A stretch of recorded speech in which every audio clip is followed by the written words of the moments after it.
Muito obrigado.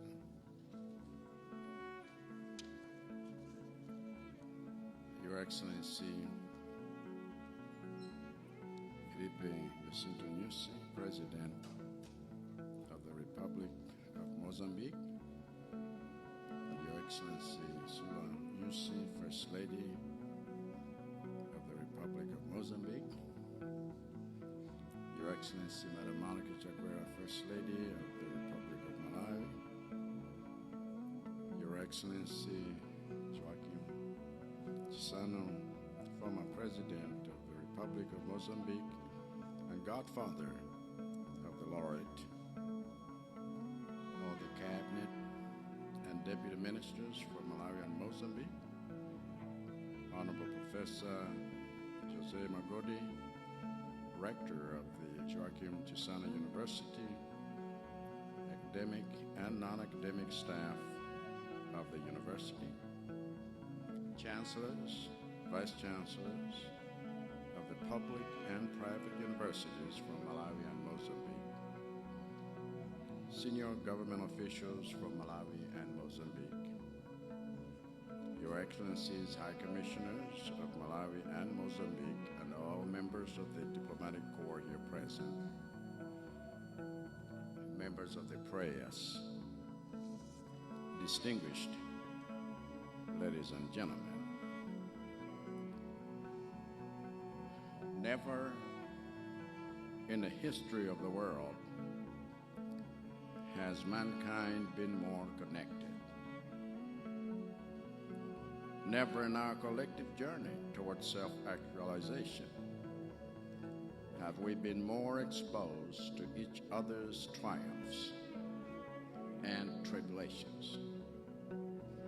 And never in our collective struggle to survive and thrive as a species on this planet have the chairs we occupy around the table of nations been closer together.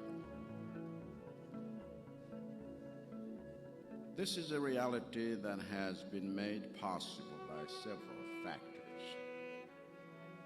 One such factor is the advancement in media, digital and telecommunication technologies that bring us more information about everywhere or about everyone from everywhere without even asking for it. This is only served to amplify the interconnectedness we already felt from the democratization of air travel, with the number of commercial flights around the world now reaching close to 40 million, bringing people from, again, everywhere to everywhere.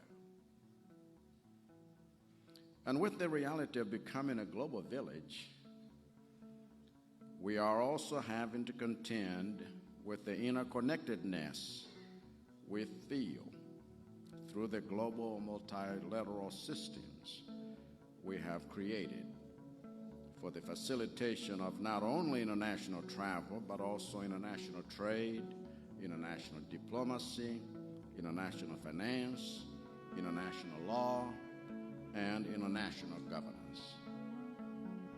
But perhaps nothing has made us feel more interconnected in the past 4 years than the global challenges that now regularly start on one end of the globe and spread to the other within a matter of days, reminding us that we are truly sailing on the same waters, in the same boat, and at the mercy of the same natural resources, or forces rather.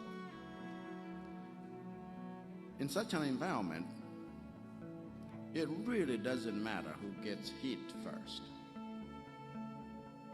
because no matter where a global threat begins, it is now a settled fact that the only way to end a global threat is by working together as brotherhood of nations.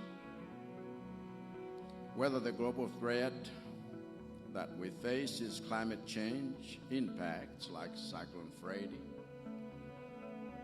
that hit both Malawi and Mozambique, or COVID-19 pandemic that killed millions and cost billions in economic shutdowns that we still haven't recovered from, or the mpox outbreak that the World Health Organization has just declared a public health emergency of international concern.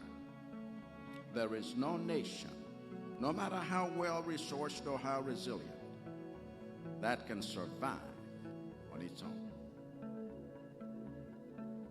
In short, we are well past the point of treating international cooperation as a good and noble gesture.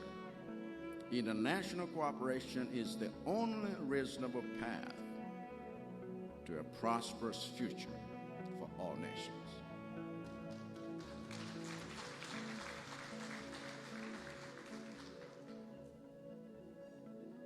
You can take any nation from any continent,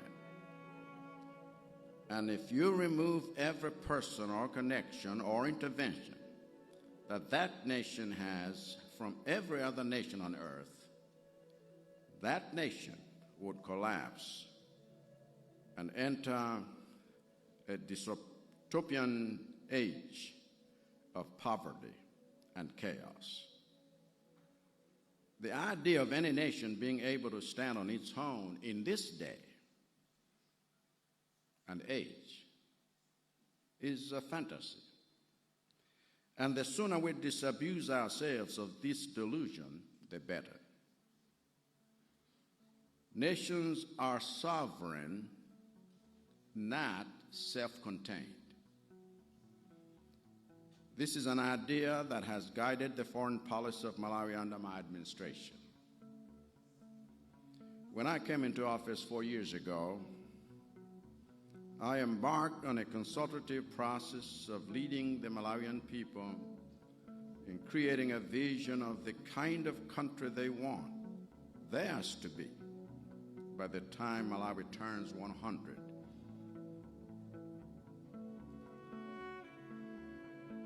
In 2064.